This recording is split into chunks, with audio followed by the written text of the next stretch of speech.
I have to stay regimented, because if I find the days that I skip that, are the days it's harder to get motivated. So I feel like if you accomplish something in the morning, there's all these studies, like if you make your bed in the morning, or like you go for a jog or anything, you're just so much more productive that day.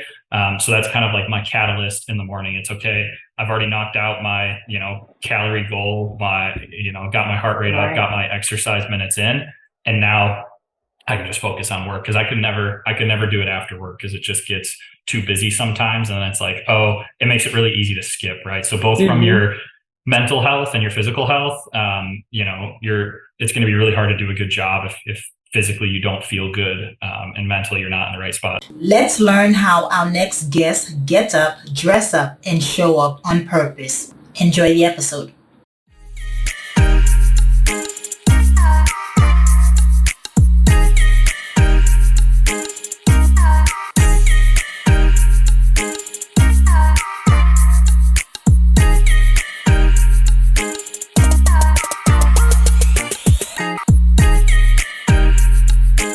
Hello, morning enthusiasts. Welcome to the Best Morning Routine Ever podcast. I am your host, Dr. Lunid, and today I have the honor of introducing a very special guest to the show, Ben Cole. Ben is an ERP expert and consultant, president of ERP Connect Consulting. He helps small to medium businesses focus on growth by removing traditional barriers to digital transformation.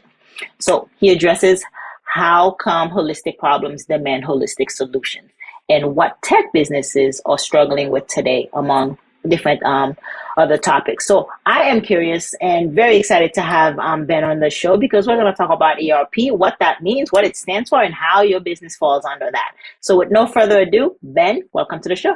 Awesome. Thank you so much for having me. Really excited to talk about the routines that make every day successful, as well as kind of talk about my background, how we got started, and kind of what we do to help other businesses out there, because a lot of people need, what we're going to talk about today, if they know it or not. So very excited. Yes. And you have your own devices, but before we go into that, you have your own toolbox and all that good stuff. What led you down this journey, to focus on ERP and actually being working with businesses on that level? Yeah, so it was pretty much right out of school, right? You get your first job, you don't really know what you don't know, and I fell into kind of a role where I was helping from a support standpoint for ERP solutions, specifically Microsoft on my end. So just kind of really enjoyed what I was doing. At the time, I had a finance and an IT background. So ERP is kind of a mix of the two, right? It's a mix of accounting and finance, and, having the debits and credits and the numbers behind the scene, but it's also a lot to do with inventory movement, right? Whether you're a distributor or a manufacturer, right? You buy something and you want to make sure you know what shelf that's on and what warehouse it's in. And then from the purchase all the way through to the sale, you want to be able to track where the item is, what it's valued at, and then all the numbers behind the scenes as to what you're selling it for, and then kind of what your cost of goods are, right? I think that's the easiest way to describe it, right? Tracking every input and output financially that goes on into your business, and then also the physical goods. So kind of just was doing that, right? Worked my way up the ladder at the company I was working at. And then, like everybody, kind of just wanted the next thing. The next thing didn't happen to be at the company I was working for. It actually ended up being at another company before I started ERP Connect. So I went and worked for, I was working for a big, billion-dollar corporation. And then I went to work for a company that only had 50 employees. So more of a startup down in Austin, Texas, and really enjoyed that. Did that for about just shy of 2 years.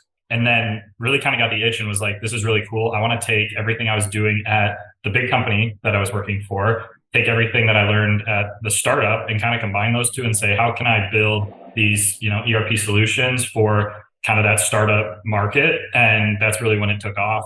Started a company about 2.5 years ago, and it's really evolved. I started by just, it was just me. I was the first employee, and I didn't hire anybody for a couple months. We got, naturally too busy where I couldn't keep working all the nights and weekends, and hired somebody else. We both got to the nights and weekends, and that's kind of just how it continued to grow, right? Get too much work, hire somebody, get too much work, hire somebody.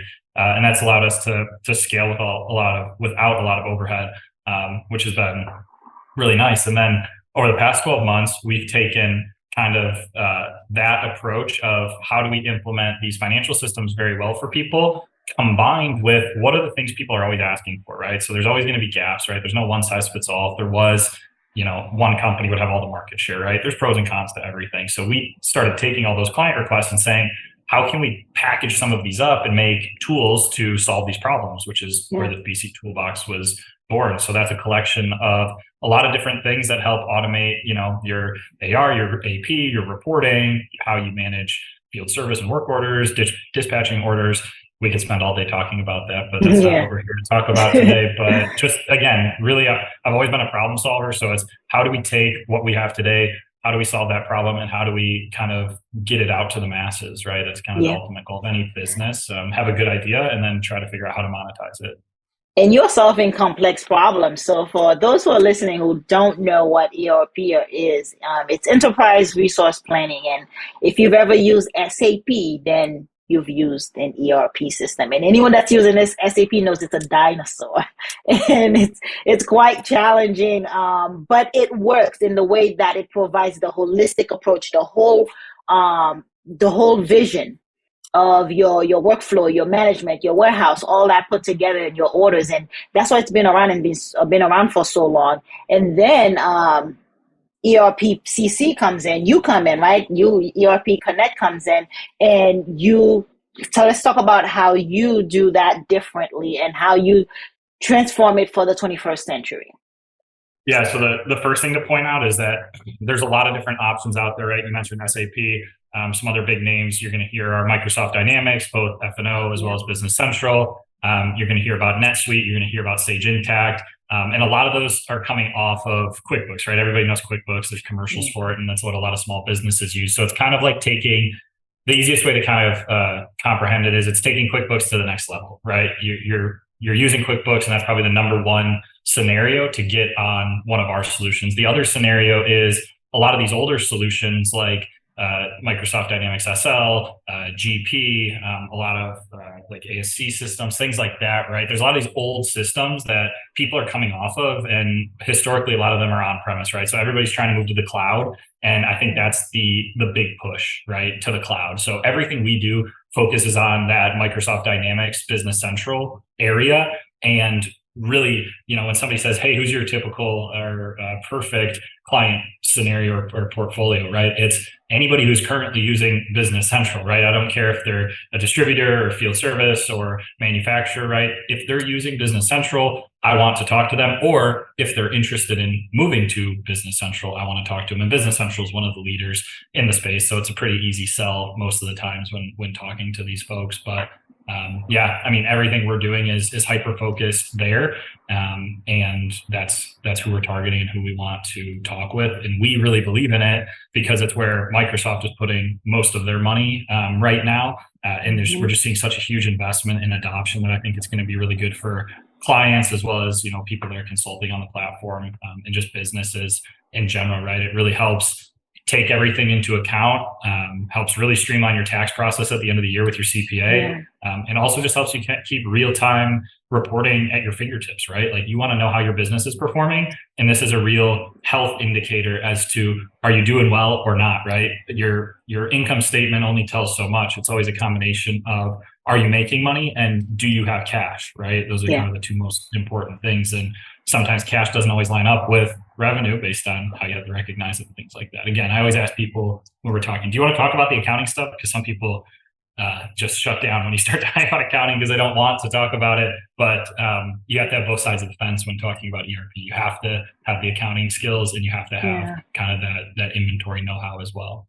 Yeah. And how has your own device, because you have the Business Central toolbox, how has that made your client's life easier, especially having to transfer to the cloud and having to, having the tough conversation with accounting and not knowing too much about it, but you have come in and lighten the load a bit?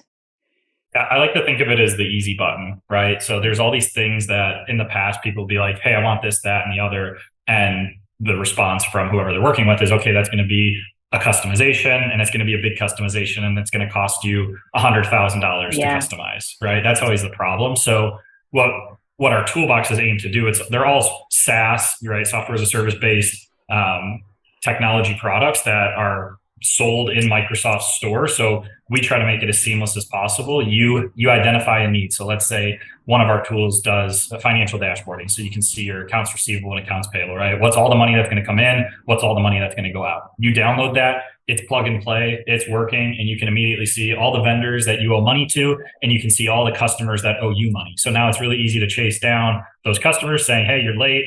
Can you pay us? We've also got some automation there where it can automatically email your customers and say, hey, you're 7 days late. Now you're 14 days late. Now you're 21 days late, right? So it's taking the mundane, boring, manual tasks that nobody wants to do and having a machine or a piece of software do them, right? And I think that's what this whole, I'm not going to go into the AI bucket, but that's what this whole like digital transformation thing's about, right? Taking people and repurposing them to do something that's a higher value add, right? There's no point in hiring somebody for $10 an hour to click a button a bunch of times a day, like 500 times a day, that just sends emails, right? Like that's a waste of a good person who could be doing something, actually, utilizing their creative skills, using their brain to actually solve a problem, right? There's no, if you're not solving a problem, it's just like busy work. And I think all the busy work you can take off somebody's plate and really try to automate, which is kind of our goal at the end of the day, right? All of our tools are focused on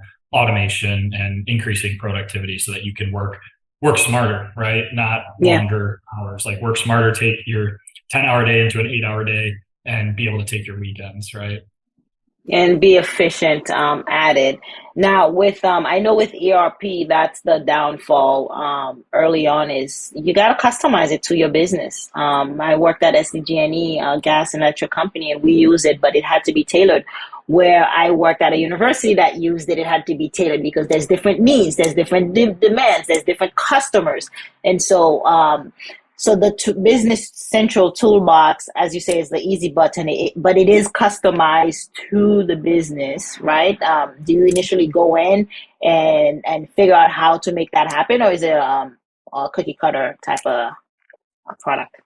I would say the starting point is we try to make it more cookie cutter, right? Because that one brings down the implementation time for clients, which they love because time is money, right? If you're talking with somebody, they're probably charging you. So that is always a big key. And I think for the clients, a lot of times they want to be able to fit into that box because it means lower cost of ownership for them, right?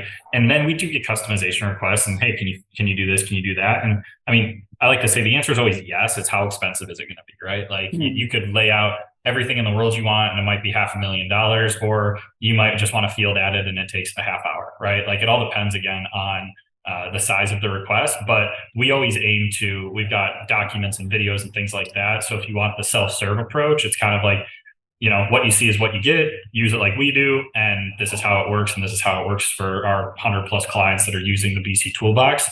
And then, a lot of people will come back as well and say, hey, this, that, add this, whatever. And honestly, we've gotten some really great recommendations and we've put a lot of those recommendations into the base product, but it's never it's never just an automatic, like, yes, right. We have to take it, review it. Would this benefit the greater masses of people using the tool? If the answer is yes, those are typically the ones we prioritize and put at the top of our list. But the popular answer in consulting is always, it depends, right? So it's like, depends. I can't tell you like the next call I'm going to have after this. I can't tell you what the solution is going to be right now. I need to listen to them, listen to the requirements, see what they want, and then say, have you thought about doing this? And then they go, oh, no, I never thought about it that way. And you come to a mutual agreement, right? Because again, if I could do it myself, I wouldn't need their input. If they could do it themselves, they don't need my input. So it really is a team effort, us understanding their business, which they're the experts on, and them understanding our technology, which we're the experts on, and then figuring out how those two can merge together. Yeah, and you would need to have the bandwidth to be able to go and customize something, because then there's time, money it's going to cost, and effort. It's not just the money, it's effort, it's energy, it's the time that it takes to customize it. And if you have the bandwidth to allocate such for a project. Like if I say it's going to take 30 hours to build and they're like, perfect, we want it done by tomorrow. I'm like, there's only 24 hours in a day. How can, like, even if we pulled an all-nighter, it's still impossible, and the quality would be lower because now we're just, tired. So yeah, that's the biggest thing to balance as well. It's, people are messaging us today even, and next week is Thanksgiving in the States, and it's like, okay, well, good luck finding anybody who can finish anything by Wednesday. Right now, right? Most people are taking next week off and things like that. So it's just like, yes, timing is always everything, but I think that comes back to setting expectations and making sure everybody's aligned, right? Hey, this is what we can do. This is when we can do it. This is how much it's going to cost. And then at that point, the client can decide yes or no, I want to do it or not. If they do, great. If they don't, no hard feelings, and they can go find somebody else to help with it. Again, like there's a lot of options out there. I know, again, if we had the perfect answer for every single request, we would have all of the clients, right? Just like any other company. So yeah, it's just take it day by day, right? Take each new request as it comes and do the best you can to figure it out. Yeah, let's talk about your team. How big is your team, and how have you been able to foster that culture that you preach, right? Because you're making sure that people are utilizing they're optimizing their brain power versus just pushing a button. So let's talk about how big your team is and how, as a leader, you're able to kind of live that. Yeah, we have 8 people on our team right now, so it's still pretty small in the startup stage, I would say. But the beauty of our team is that everybody kind of takes ownership of everything, right? So there's outside of a once a week, status meeting we have that lasts a half hour, we try to knock that out as efficiently as possible. And then, entering your time at the end of the week, I would say those are the only two administrative tasks that people have. And every other task is directly either sales related or process improvement related internally for how we can run more efficiently, working with the clients, implementing, supporting. I want everyone's efforts to be client facing and problem solving. So that's what makes it successful. And I think just the ownership aspect of kind of everyone being in it together, right? It really fosters a team mentality, right? Because we've got some folks who are more on the functional consulting side who are helping support and implement. We've got a sales facility, right? So we've got people selling, we've got people developing. So different people wearing different hats. And I think what makes that successful is one, balancing the workload, which is always the hardest part, right? You're either always going to have way too much development work and not enough functional work, or way too much functional work and then there's nothing to develop, right? So kind of matching that up is probably the hardest part, but I think that comes down to just timelines, right? Something new comes in, we're not going to tell them we can have it done tomorrow. We're going to say, yep, this request was number whatever, and we'll start on it next Monday, and it will be done the following Friday, and that's the best you can do, right? And that's how every company is going to operate, right? You can't just reallocate everything every day just based on somebody sending multiple emails, and that's again the hardest piece to do, because if somebody calls you want to take care of them. But yeah, no, I would say just kind of making sure everybody's aligned. That way, nobody's really working for anybody else, right? We're kind of it's a very flat organization where everyone just does their role. It's not like I'm this person's boss and they're these two people's boss and they're their boss. It's like everybody's on kind of the same field. We get a bunch of requests to knock out tasks and then kind of just divvy them up. I'm sure that will have to change over time as we continue to get larger. But for right now, at the early stages, it's allowed us to stay very agile, respond very quickly to requests. Even if it does take a week, that's much faster than most other people can do. So I like to think that we're still quicker and more nimble, and in doing so is kind of the result of just how we all operate and take ownership, right? Nobody needs to be told, hey, pick this up, this one's assigned to you. Something comes in, it's more so, hey, I'll grab that, right? Yeah, so that's the best way to stay lean. And that was going to be my follow-up question. How do you foster that ownership? How do you get them to take ownership? And I think you covered a little bit by saying we're kind of flat. The org chart is flat, where everyone kind of working together versus there's no hierarchy embedded. Honestly, I think at the end of the day, it comes down to compensation, right? Like, it's no secret. People want to dance around it, but people want to get paid for their work, and that's how you motivate people, in my opinion, right? If people are coming to work, hey, the more you pick up, the more money you make, and people are directly kind of compensated for the amount of work and hours that they're putting in. So, on the flip side, if everybody has a salary and it feels unfair, that's flat and everybody makes the same amount of money, there's no motivation to pick extra stuff up, right? So I think by building it out this way, it motivates everybody to pick extra stuff up, because every extra thing they pick up is more, compensation when it comes bonus time and things like that. So, I mean, I think that's the easiest way to describe it, right? And a lot of companies want to, right? The whole joke is always like, oh, thanks for your hard work this week. Here's a pizza party, right? Like nobody wants the pizza party. They want the $10,000 bonus, right? Yeah. So, I mean, that's kind of how it's done. Old and true, right? That's Yeah. how salespeople are thriving. That's how you get you motivated. No denying that money is a motivator as well. It's a strong one. Yeah. Yeah. I don't want to work, right? Nobody wants to work weekends if they're not getting paid. Yeah. I don't blame them. I don't want to do that either. So Yeah. we're on the same boat. Okay. Tell us about your morning routine. How do you get up, dress up, and show up? Yeah, so I think the most important thing in the morning for me is to get the blood flowing, right? So every single morning, my wife and I try to work out at 6 a.m. We do yoga, and it's the hot like 100-degree room, so you really get nice and sweaty and get the blood flowing. So I'm all about that. Try to do that at least. My goal is four work days a week. So usually do Monday, Tuesday, Wednesday, Friday, skip Thursday just because I don't know, that's just the one we skip.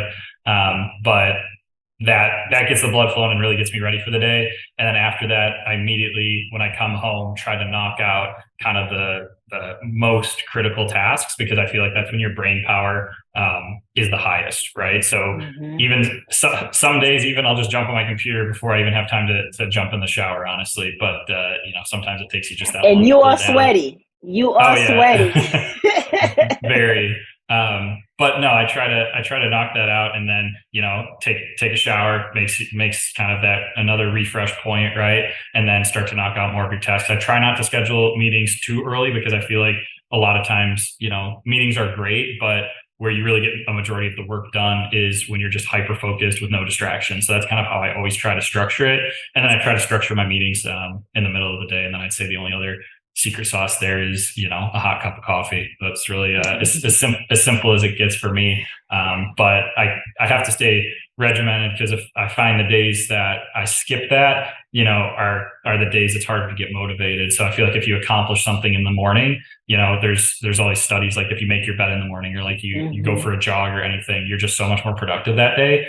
So that's kind of like my catalyst in the morning. It's okay, I've already knocked out my, calorie goal, got my heart rate up, got my exercise minutes in, and now I can just focus on work, because I could never do it after work, because it just gets too busy sometimes. And then it's like, it makes it really easy to skip, right? So both from your mental health and your physical health, it's going to be really hard to do a good job if physically you don't feel good, and mentally you're not in the right spot. So I feel like for me, that just helps me get set for the day. And then no matter how long the day is, or how late you have to work in at night, getting up in the morning and knocking that out kind of really resets you. And it's just a good time to disconnect, where you can't have your phone in there.